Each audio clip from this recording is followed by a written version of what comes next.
பேர்ல நேயர்களுக்கு வணக்கம். இன்று நம்மோடு பேசுவதற்காக மூத்த பத்திரிகையாளர் திரு ஜென்ராம் சார் இணைந்திருக்கிறார். அவரோடு பேசலாம். சார் வணக்கம் சார். வணக்கம் சந்தோஷ். முதல் முறையாக சந்திப்பதில் மகிழ்ச்சி சார். மகிழ்ச்சி, உங்களோட உரையாடுறதுல எனக்கும் மகிழ்ச்சி. மகிழ்ச்சி சார். பெரிதும் எதிர்பார்க்கப்பட்ட ராகுல் காந்தி அவரோட ஸ்பீச் இன்னைக்கு அவர் பேசியிருக்காரு. பட் தொடர்பான அவருடைய விவாதங்கள் பெரிய பேசுபொருளாக ஆயிட்டு இருக்கு அப்படின்னு சொல்லலாம். சக்கர வியூகம் அப்படிங்கிற ஒரு விஷயத்தை கையில் எடுத்துட்டு அதை ஒட்டி சும்மா நிறைய விஷயங்கள் பேசியிருக்காரு. முதல்ல இந்த சக்கர வியூகத்தால பெரும்பான்மை மக்கள் பாதிக்கப்படுறாங்க, அரசியல் மோனோபாலி, பிசினஸ் மோனோபாலி அப்படின்லாம் சொல்லி பேசிட்டு இருக்காரு. இந்த மாதிரியான விஷயங்களை நீங்க எப்படி சார் பாக்குறீங்க? அவருடைய ஸ்பீச், ஒட்டுமொத்த ஸ்பீச். அவருடைய ஒட்டுமொத்த ஸ்பீச் பட்ஜெட் தொடர்பான ஒரு தெளிவான பார்வையை மக்களுக்கு கொடுக்கிற மாதிரி தான் இருக்கு. அரசின் செயல்பாடு அதை பிரதிநிதித்துவப்படுத்துகின்ற விதத்துல பட்ஜெட் அதை தெளிவாக சொல்ற மாதிரி தான் இருக்கு. ஏன்னா பட்ஜெட்டை பற்றி அவர் கிளாசிஃபை பண்ணும் போதே பெருநிறுவனங்களுடைய ஏகபோகத்தை உறுதி செய்கின்ற ஒரு நிதிநிலை அறிக்கை அப்படின்னு அவரு தெளிவாக வரையறுக்கிறார். அது எப்படின்னு வரிசையாக பின்னால சொல்லும் போதுதான் இந்த விஷயங்களும் வருது. பிரதமர் பதவி குறித்து சிந்திக்கக்கூடிய அனுமதி பாரதிய ஜனதா கட்சியில ஒருவருக்கு மட்டும்தான் இருக்கு. மற்றவங்க யாரும் பிரதமர் பதவியை பற்றி சிந்திக்கவே முடியாது. ராஜ்நாத் சிங் போன்றவர்கள் சிந்திக்க தொடங்கினால் அவருக்கு எதிர்பாராத அல்லது கடினமான நிகழ்வுகள் நேரிடும் அப்படின்னு சொல்றாரு.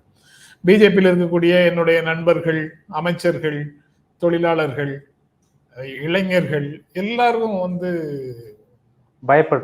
அச்சம் நிறைந்த நிலையில சூழலுக்குள்ள இருக்காங்க. பயப்படுறாங்க, எல்லாருமே பயப்படுறாங்க. நாடு முழுக்க ஒரு அச்சம் நிறைந்த சூழல் இருக்குது. அந்த அச்சம் ஏன் அப்படின்னு நான் யோசிச்சு பார்க்கும்போது, சக்கர வியூகத்துக்குள்ள மாட்டிக்கிட்ட அபிமன்யு மாதிரி ஒரு 6 பேர் கையில இந்த நாடு சிக்கிக்கிட்டு இருக்கு. எப்படி குருஷேத்திரத்துல நடந்த போர்ல சக்கர வியூகத்துல 6 பேர் நின்று அபிமன்யுவை சுற்றி நின்று தாக்கினார்களோ, அதே போல இங்க மோடி, அமித்ஷா, மோகன் பகவத், அஜித் தோவல், அம்பானி, அதானி அப்படின்னு 6 பேர் நாட்டை சூழ்ந்து தாக்குகிறார்கள் அப்படிங்கிறத சொல்றாரு. இதுல மத்த பேரை புரிஞ்சுக்க முடியுது. அஜித் தோவல் ஒரு குறிப்பிட்ட அந்த பேர் ஏன் சார் குறிப்பிடணும்? அவர் ஏன் குறிப்பிட வேண்டிய தேவை இருக்கு? இல்ல, அப்படி பார்த்தா நேரடி அரசியலுக்குள்ள இருக்கிற, கட்சி அரசியலுக்குள்ள இருக்கிற மோடி, அமித்ஷாவோட நின்று விடலாமே, பிற பெயர்கள் எல்லாம் எதுக்குன்னு கூட கேட்கலாம். அங்கதான் அவர் பண்பாடு, பொருளாதாரம், அரசியல், பாதுகாப்பு எல்லாமே ஒன்றோடு ஒன்று பின்னி பிணைந்தது அப்படிங்கிற கோட்பாட்டை அவர் வலியுறுத்துகிறார்னு புரிந்து கொள்ளலாம். இதுல powerful persons in Indian government அப்படின்னு பார்த்தா இந்த 6 பேர் அப்படின்னு அவர் சொன்னதுக்கு அப்புறம் தான் அந்த மாதிரி ஒரு பார்வையே நமக்கு வருது. ராகுல் காந்தி அதை சரியாக எடுத்துட்டு சொல்றாரு. இந்த 6 பேர் தான் அதை செய்யறாரு அப்படின்னு சொல்றாரு. அப்படி சொல்லும் போதுதான் அதானி, அம்பானி பெயர்களை குறிப்பிடும் போது அவங்க ஆளும் தரப்புல ஒரு ஜெர்க் வருது. அந்த ஜெர்க்குக்கு பிறகு நான் பெயர் சொல்லக்கூடாதுன்னு சொன்னீங்கன்னா, நான் பெயர் சொல்லல, A1 A2ன்னு சொல்றேன்னு இன்னும் பெரிய அளவுல குறுக்கீடுகளையும் எதிர்ப்பையும் சம்பாதிக்கிறாரு. அது டைரக்ட் அட்டாக்கே இல்லையா சார் A1 A2ன்னு சொல்லும் போது? அதாவது எப்படி பொருள் சொல்றோமோ அதை பொறுத்து தானே. சாதாரணமாக அந்த 2 பேர்களையும் சொல்லும் போது சொல்ற மாதிரி பொருள்ல எடுத்துக்கலாம். வழக்கு தொடர்பாக அந்த மாதிரி எடுத்துக்கிறதாக இருந்தாலும் எடுத்துக்கலாம். எப்படி எடுத்துக்கிறோமோ அப்படித்தான். A1 ஹோட்டல் அப்படின்னு சொல்றது கேட்டது இல்லையா? அது தப்பாகவா நீங்க புரிஞ்சுக்கிறீங்க? அதே மாதிரி A1 முதலாளி அப்படின்னு சொல்றதாக கூட நீங்க எடுக்கணும்னா எடுத்துக்கலாம். அது நாம எப்படி எடுத்துக்கொள்கிறோமோ அப்படித்தான். அல்லது யாருக்கு எந்த சிந்தனை முதல்ல வருதோ அப்படித்தான் எடுத்துக்கொள்ள நேரிடுகிறது அப்படின்னு பார்க்கலாம். அதை அடிப்படையாக வச்சுட்டு அவர் அச்சம் தான் இன்னைக்கு நிறைய ஒரு பெரிய பிரச்சனை அப்படிங்கிறதையும் அவர் பேச்சுல குறிப்பிடுகிறார். அது ரொம்ப ரொம்ப முக்கியமான ஒரு செய்தியாக பார்க்கிறேன். அதாவது பட்ஜெட் தொடர்பாக பேசுகிறாரு. அந்த பட்ஜெட் மக்களுக்கு விரோதமானதாக இருக்கு, பெருநிறுவனங்களுக்கு சாதகமாக இருக்குன்னு சொல்றாரு. கோட்பாட்டளவுலையும் அதாவது பொருளாதார கோட்பாடுகளின் அடிப்படையில நீங்க பாத்தீங்கன்னாலும் எக்கானமி வந்து சப்ளை டிமாண்ட்னு 2 விதமாக பிரிக்கிறாங்க. பொருட்கள் உற்பத்தி சார்ந்ததாக, உற்பத்தி தொடர்பாக ஒரு துறையும், தேவைகள் சார்ந்து ஒரு துறையும், சந்தை சார்ந்ததாக ஒரு துறையும் இருக்கு. உற்பத்திக்கு தான் அரசு வந்து எல்லா விதமான உதவிகளையும் செய்கிறது. உற்பத்தி செய்யறது யாரு செய்யறாங்க? பெருநிறுவனங்கள் செய்யறாங்க. பெருநிறுவனங்களுக்கு தான் அரசு எல்லா விதமான உதவிகளையும் செய்யுது. அதுக்குள்ள அந்த பெருநிறுவனங்களுக்குள்ள 2-3 நிறுவனங்களுக்கு அந்த ஏகபோகம், ஒவ்வொரு துறையிலேயே ஏகபோகமாக தொழில் செய்வதற்கான அனுமதியையும் அரசு கொடுக்குது அப்படின்றத அவர் சொல்றாரு. டிமாண்ட் சைடுல எதுவுமே செய்யறது இல்ல. நீங்க பட்ஜெட்ல கொடுக்கக்கூடிய அனைத்தும் நிறுவனங்கள் சார்ந்தே தான் இருக்கு. யாருக்கு? இளைஞர்களுக்கு வேலை வாய்ப்புக்காக கொடுக்கக்கூடிய குறைந்தபட்ச ஊதியம், அப்ரெண்டிஸ்ஷிப், அந்த மாதிரி எல்லா விஷயங்கள்லயும் கூட அதுல கொடுக்க வேண்டிய பணம் வந்து இவர்களுக்கு நேரடியாக அரசிடமிருந்து வரல. எம்ப்ளாய்மெண்ட் சப்சிடி அப்படின்னு நிறுவனங்களுக்கு தான் கொடுக்கறாங்க. இவங்க பணம் எதுவும் கொடுக்கல. நிறுவனங்கள் கொடுப்பதற்கான இவங்களுக்கு எல்லாம் இதுக்கு சம்பளம் கொடுக்கறதுக்கு நாங்க இந்த சலுகைகளை பெற்றுக்கொள்கிறோம்னு அரசிடம் இருந்து சலுகைகளை நிறுவனங்கள் பெற்றுக்கொள்கின்றன. அதனால எல்லா விஷயங்களும் நிறுவனங்களுக்கு மட்டும்தான் போகுதே தவிர டைரக்டா சாதாரண மக்களுக்கு வந்து சேர்வது இல்லை அப்படிங்கிறத அவர் அந்த விமர்சனத்துல அவர் வைக்கிறார். இன்டர்ன்ஷிப் ப்ரோக்ராம் மூலமா பெருநிறுவனங்கள் தான் வந்து பயனடைதான் அப்படின்னு சொல்லும்போது அங்க மக்களும் தானே பயன்படுறாங்க அப்படின்ற பொருளை நம்ம புரிஞ்சுக்கூடாதா? மக்கள் பயன்படும் அளவுக்கு அதை சிறப்பாக செயல்படுத்துகிறார்களா இல்லையாங்கிறத யார் பார்க்க போறாங்க? அது யாருமே பார்க்க போறது இல்லை. அது போக இது போன்ற விஷயங்கள்ல கார்பரேட் செக்டாருக்குள்ளதான் இந்த மாதிரி அப்பாயின்மெண்ட்ஸ் நடக்குமா? பெரும்பாலும் புதிய வேலை வாய்ப்புகள் வந்து அதிகமான அளவுல எங்க கிடைக்கும்? சிறு குறு தொழில்கள்ல, நடுத்தர தொழில்கள்ல கிடைக்கும். அதற்கான வழிமுறைகள் ஏதாவது இந்த பட்ஜெட்டுக்குள்ள தெரியுதா? தெரியல. அதனாலதான் அவர் சொல்றாரு, வேலை தேடுகின்ற நடுத்தர மக்களுடைய முதுகில் குத்தி இருக்கிற பட்ஜெட் இது அப்படின்னு சொல்றாரு. இப்படி அவர் அதை பற்றி சொல்லக்கூடிய எல்லாமே சரியாக சொல்றாரு. அந்த 3 விஷயங்கள் வந்து முக்கியமானதாக அவர் குறிப்பிடுறாரு. ஏகபோக மூலதனம், அதாவது ஓரிரு நபர்கள்ட்ட நிதி குவிகிறது, இன்இக்வாலிட்டிஸ், பொருளாதார இடைவெளி வந்து மக்களுக்கும் அந்த பெரியவர்களுக்கும் இடையில வந்து எக்கச்சக்கமா இருக்கு. அதுல 1-2 நிறுவனங்கள் கையில எல்லா விதமான நிதியும் குவியும் போது வரக்கூடிய ஏகபோகமான நிலைமை, அது ஒன்று.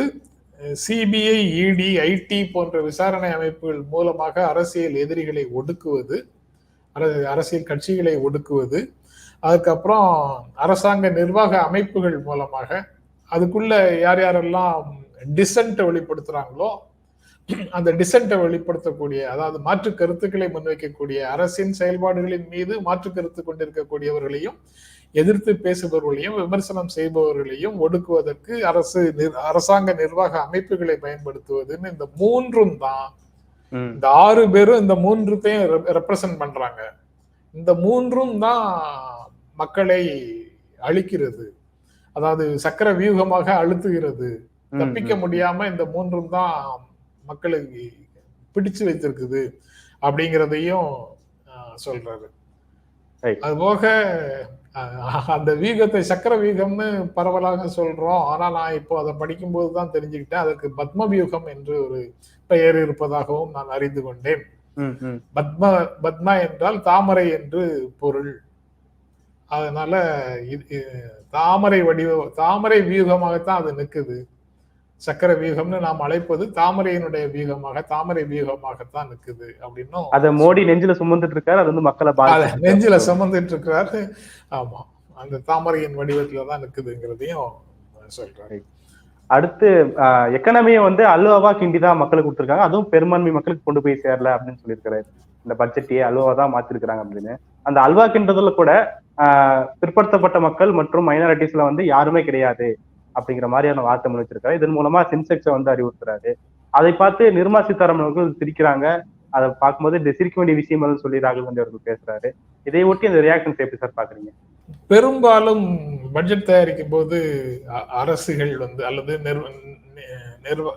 நிர்வாகம் அல்லது நிதித்துறை யார்கிட்ட கன்சல்ட் பண்றாங்க அப்படின்னு பார்க்கணும். பரந்த மக்களை சார்ந்தவங்க கிட்ட, சிறு சிறு வியாபாரிகள்கிட்ட, நடைபாதை வியாபாரிகள் மாதிரி சிறு சிறு வியாபாரிகள்கிட்ட என்னென்ன பிரச்சனைகள் இருக்கு, அவங்களுக்கு ரீட்டைல்ல என்ன பிரச்சனை இருக்குங்கிறத பத்தி அவங்க கிட்ட விசாரிக்கிறாங்களா, அல்லது ஹோல்சேல் பிசினஸ் ஆட்கள்கிட்ட விசாரிக்கிறாங்களா, இல்ல ப்ரொடக்ஷன் சைட்ல இருக்கக்கூடிய தொழில் நிறுவனங்கள், பெருநிறுவனங்களோட அவங்களுடைய கன்சல்டேஷன் முடிந்து போகுதா அப்படின்லாம் பார்த்தா பெருநிறுவனங்களோட அவங்களுடைய கன்சல்டேஷன் முடிந்து போகுது.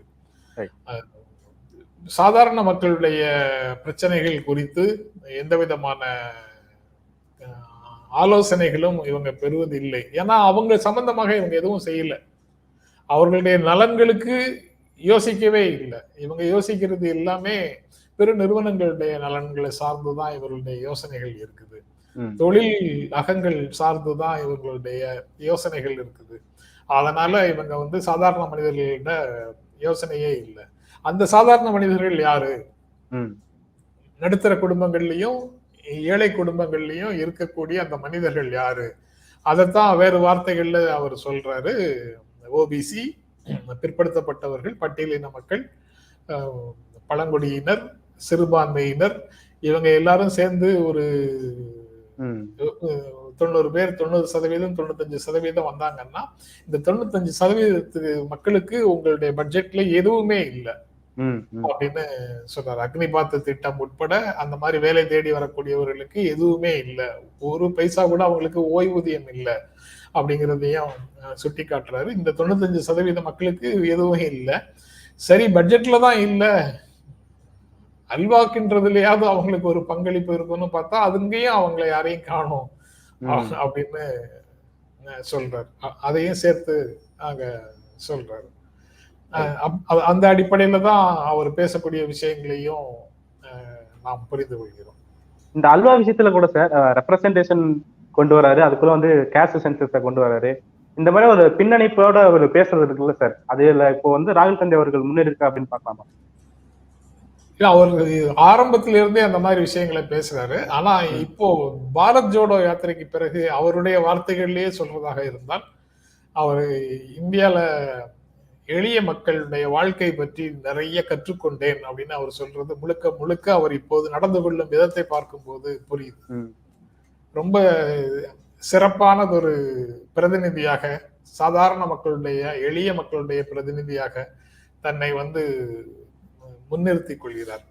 நீங்க அதானி, அம்பானி போன்ற பெருநிறுவனங்களுக்கு எதிராக காங்கிரஸ் போன்ற ஒரு பெரிய கட்சி பேசுவதே தவறு அப்படின்னு பலர் வந்து அவருக்கு ஆலோசனை சொல்லிட்டு இருக்கிறாங்க மீடியால அல்லது தொழில்துறையில இருந்து. ஆனா அவர் பேசுவது வந்து தொழில்துறைக்கு, தொழில் முன்னேற்றத்துக்கு எதிராக அவர் பேசவே இல்லை. அவர் தெளிவாக சொல்லியிருக்கிறார், ஏகபோகத்துக்கு எதிராகத்தான் பேசுகிறேன் அப்படின்னு சொல்றாரு.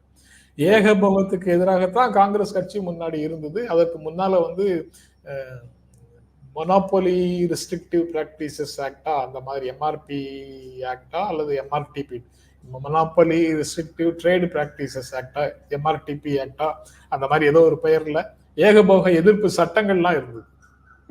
அது எல்லாம் இந்த லிபரலைசேஷனுக்கு பிறகு, இந்த தாராளமய பொருளாதார சீர்திருத்தங்களுக்கு பிறகு அந்த சட்டங்கள் எல்லாம் நம்ம நாட்டிலிருந்து போயிடுச்சு. ஆனா இவர் திரும்ப அது போன்ற விஷயங்களை மனதில் வைத்து பேசுகிறார் அப்படின்னு தெரியுது. அவருடைய இலக்கு வந்து முதலாளித்துவ உற்பத்தி முறை அப்படின்னு ஒரு சந்தை முறையை சொன்னாங்கன்னா, அந்த சந்தையில எல்லாருக்கும் ஒரு சுதந்திரம் இருக்கணும். சந்தையில உற்பத்தி செய்வதற்கும் மக்களிடத்துல கொண்டு போய் பொருட்களை விற்பதற்கும் ஒரு சுதந்திரம் இருக்கணும். அந்த ஒரு சமமான தளம் இருக்கணும். எல்லா நிறுவனங்களுக்கும், எல்லா வியாபாரிகளுக்கும் ஒரு சமமான தளம் இருக்கணும். அது இல்லாம ஏகபோகமாக ஒரு சந்தையை மாற்றி ஒரு சில ஒன்று 2 நிறுவனங்களுக்கு மட்டுமே கொடுத்துட்டீங்கன்னா வேறு யாருமே தொழில் செய்ய முடியாது. 2-3 நிறுவனங்களை தவிர எந்த தொழிலும் நடக்காது. எல்லா தொழிலையும் இந்த 2-3 நிறுவனங்கள் தான் இருக்கும் அப்படின்னு ஒரு சூழல் வந்தால் நாடு மிக மோசமான ஒரு சூழலுக்கு போயிடும் அப்படிங்கிறது தான் உண்மை. அது அந்த ஆபத்தை உணர்ந்துதான் அவரு பேசுறாரு அப்படின்னு இந்த சக்கரவியூகம், இந்த குருஷேத்ரா மென்ஷன் பண்றது அப்படின்றது சார், இதை வச்சுதான் அந்த ஹோல் ஸ்பீச்சே அவர் கட்டமைக்கிறாரு அப்படின்னு சொல்லலாம். அப்படி இருக்கும்போது போன இதுலயும் வந்துட்டு சிவன் போட்டோ காட்டுறது அந்த மாதிரி இதெல்லாம் விஷயத்த கொண்டு வந்தாங்க. இப்போ இந்த ஒரு வரலாற்று பின்னணியோட ஒரு என்ன சொல்றது, ஒரு புராணத்தை மேற்கோள் காட்டி அதன் மூலமா ஒரு புரிய வைக்கிறதுன்றது அது அவருக்கே எதிராக போய் திரும்பிடுமோ அப்படிங்கிற பயத்தையும் வெளிப்படுத்துறதை பார்க்க முடியுது. ஏன்னா இந்து விஷயத்த அப்படியே மேற்கோள் காட்டுறது அப்படிங்கிறது ஒரு கத்திவா நடக்கிற மாதிரி தானே சார். ஏன்னா ஏற்கனவே பேசும்போது அவங்க இந்துக்களுக்கு எதிராக பேசிட்டாங்கன்னு சொல்லி பேசும்போது திரிக்கிறது பாக்குறாங்க. அப்படின்னும் போது இது ராகுல் காந்திக்கு ஒரு பேக்ஸ்டாப்பா இருக்கான வாய்ப்புகள் அதிகமா இருக்குங்க. அதை எப்படி நம்ம புரிஞ்சுக்கலாம்? நீங்க பெரியாரிய பாதையில வளர்ந்து வந்த கட்சிகள் பாதை மாறி போகுது அப்படின்னு சொல்லணும்னா நீங்க பெரியாருடைய மேற்கோள்களை காட்டி அவங்ககிட்ட சொல்லுவீங்களா, இல்ல சங்கராச்சாரியாருடைய மேற்கோள்களை காட்டி அவங்க கிட்ட பேசுவீங்களா? பெரியாருடைய மேற்கோள்களின் ஊடாகத்தான் நீங்க பாதை மாறி இருக்கிறத சுட்டி காட்ட முடியும். அந்த கட்சிகள் பாதை மாறி போகிறத சுட்டி காட்ட முடியும். பெரியாரிய நம்பிக்கை கொண்டவர்களாலதான் அவங்க பாதை மாறி போறத புரிந்து கொள்ளவும் முடியும். அப்படின்னா அவர்களுடைய பாதை மாறி போகின்றவர்களுடைய பிடியில் இருந்து எளிய மக்களை மீட்க வேண்டும் என்று விரும்புகிறவர்கள் அவங்க எதுல நம்பிக்கை வைத்திருக்கிறாங்களோ அதுல இருந்து தானே எடுத்துக்காட்ட சொல்ல முடியும்.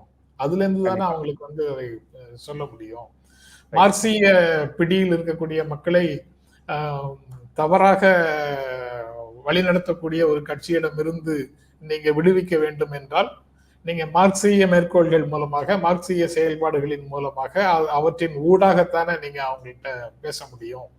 அதுபோலத்தானே இந்திய புராணங்களை அடிப்படையாக கொண்டு, இந்திய வரலாற்றை அல்ல, இந்திய புராணங்களை அடித்தளமாக கொண்டு ஒரு தேசத்தை கட்டமைக்கிறதுக்கு முயற்சி செய்யக்கூடிய அரசியலுக்கு ஆதரவாக இருக்கக்கூடியவர்களை மீட்க வேண்டும் என்றால் அவங்க நம்பிக்கை கொண்ட ஒரு புராணங்களின் வழியாகத்தான் அவங்களை மீட்க முடியும். ஆபத்து இருக்குல்ல சார், அதான் தெரிக்கக்கூடிய ஆபத்து இருக்குன்னும் போது அதுல அவங்க கரெக்டா பெயிண்டர் பண்ண வேண்டிய தேவை அவங்களுக்கு இருக்குல்ல. சாஃப்ட் இந்துத்துவா அப்படின்னு அதை பிராண்ட் பண்றது எவ்வளவு தூரம் சரியானது அப்படிங்கிறது எனக்கே அந்த கேள்வி இருக்கு. அதாவது எனக்கேன்னா சாஃப்ட் இந்துத்துவா அப்படின்னு சொல்ற இந்த பிராண்ட் பண்ற வேலைகள் எனக்கு உடன்பாடு இல்லை. அதனால அந்த விஷயத்த நான் அப்படி சொல்றேன். ஏன்னா அவங்களுக்கு அதுதான் கற்பிக்கப்பட்டிருக்குது. நீங்க அம்பேத்கரை படிச்சிருப்பீங்க, நீங்க மார்க்ஸை படிச்சிருப்பீங்க, நீங்க பெரியாரை படிச்சிருப்பீங்க, நீங்க பல முதலாளித்துவ லிபரல்ஸனுடைய புத்தகங்களை படிச்சிருப்பீங்க. அவர்களுக்கு தெரியாது, அவர்களுக்கு கற்பிக்கப்பட்டது இதுதான். அவர்களுடைய வாழ்க்கையே இந்த வழிகாட்டுதல்களின் படியில இதுல இருக்கக்கூடிய நெறிகளின் படிதான் உங்க வாழ்க்கை இருக்கணும். சொல்லி கொடுத்தவங்க அதை கடைபிடிக்கிறாங்களா இல்லையான்னு சொல்ல முடியாது. அது வேறு விதமாக கூட இருக்கலாம். நீங்க சொல்லி கொடுக்கிற, உங்ககிட்ட சொல்லி கொடுக்கிற விஷயங்களை அவங்க சரியாக கடைபிடிக்கிறது இல்லை அப்படின்னு அவங்க கிட்ட எக்ஸ்போஸ் பண்றதுக்கும், நீங்க சொல்லி நடந்த நிகழ்வுகள் உங்ககிட்ட சொல்லி கொடுக்கப்பட்ட விஷயத்தின் பின்னணியில இப்ப நடக்கிற விஷயத்தை ஒப்பிட்டு பாருங்கன்னு சொல்றதுக்கும் ஒரு பேரலுக்காக அதை எடுத்து மேற்கோள் காட்டுவதில் பிழை இருக்கிறதாக நான் நினைக்கல.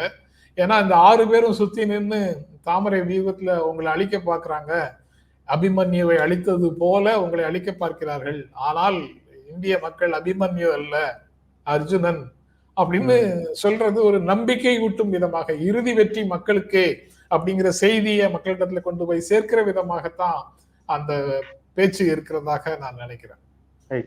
அடுத்து கடைசியாக சார், இப்போ நாடாளுமன்ற வளாகத்துக்குள்ள பத்திரிகையாளர் அனுமதிக்கப்படவில்லை அப்படிங்கிற செய்தியை இன்னைக்கு பார்க்க முடியுது. ஓம் பிர்லா அவர்கள் அதுக்கான தடை உத்தரவு பிறப்பிச்சிருக்கான்ற சொல்லி பல பத்திரிகையாளர்களும் நீதிமன்ற வளாகத்துக்கு வெளியே காத்துட்டு இருக்கிற மாதிரியான வீடியோக்களை போடுறதையும் பார்க்க முடியுது. இந்த மாதிரியான நகர்வு எப்படி சார் பாக்குறீங்க? எம்பிக்களை தவிர யாரும் அங்க பேட்டி கொடுக்க கூடாது அப்படிங்கிற மாதிரியான ஒரு உத்தரவெல்லாம் எதை குறிக்குது? புதிய இந்தியால இன்னும் பல விஷயங்கள் வரும் அப்படின்னு எதிர்பார்க்கலாம். புதிய இந்தியா, புதிய நாடாளுமன்ற வளாகம், புதிய விதிமுறைகள், அமிர்த காலத்தை நோக்கி நம்ம போயிட்டு இருக்கோம். இங்க உரிமைகளை பற்றி பேசக்கூடாது, கடமைகளை பற்றி தான் பேசணும் அப்படின்னு எல்லா விஷயங்களையும் நம்ம கேட்டுட்டு இருக்கிறோம்ல, அதனுடைய ஒரு பகுதியாக இதை புரிந்து கொள்ள வேண்டியதுதான். Right sir. Okay sir. இந்த சூழல் குறித்து நிறைய விஷயங்கள் பகிர்ந்துக்கிட்டீங்க சார். தொடர்ந்து மென்மேலும் நாம பேசுவோம். இவ்வளவு நிறைய விஷயங்கள் பகிர்ந்துட்டீங்க சார். மிக்க நன்றி. நன்றி, நன்றி சந்தோஷ்.